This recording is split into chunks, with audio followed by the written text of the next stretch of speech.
Hello again, everyone. Dave Benson here, Senior Advisor for Threat Mitigation and Global Operations for CPPS, the Center for Personal Protection and Safety. I want to discuss a very important component that's necessary in any multidisciplinary threat assessment or threat management program within an organization, and that's the role of human resources.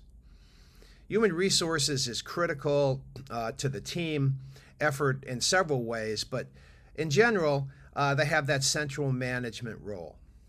In addition, they almost always track an employee from the time that they're brought on board, through the orientation process, throughout their careers, and when it's necessary, the separation and termination process. They're also really critical in what we call, in the threat assessment world, intervention strategies. And those are those strategies that we want to employ to get the desired result, to stop someone from behaving inappropriately, or in more extreme cases, maybe that we think they might be on the pathway to intentional and targeted violence.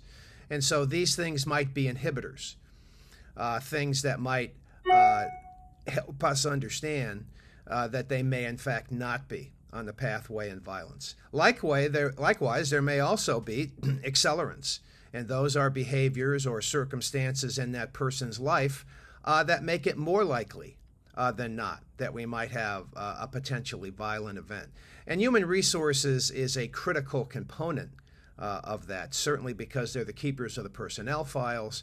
They often do a lot of the at least initial, if not advanced investigations, interviews, and they can really help us understand what type of personnel actions may be appropriate as part of those strategies.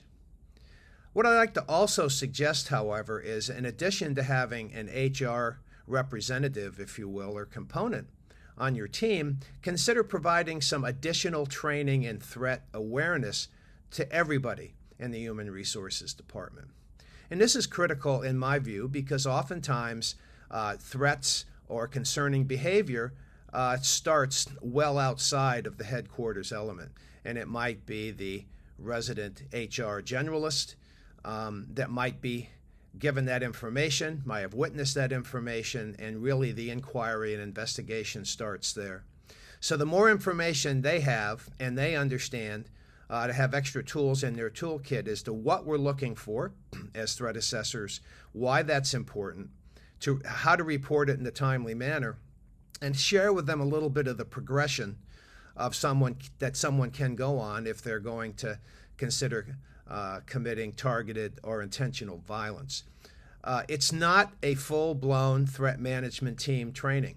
That's very detailed. It's very sophisticated training, and that really should stay within the threat management team realm. But threat awareness training helps HR professionals and frankly others that you might think appropriate to recognize and to act in a responsible and a prudent way so that we get that information as threat managers as soon as possible.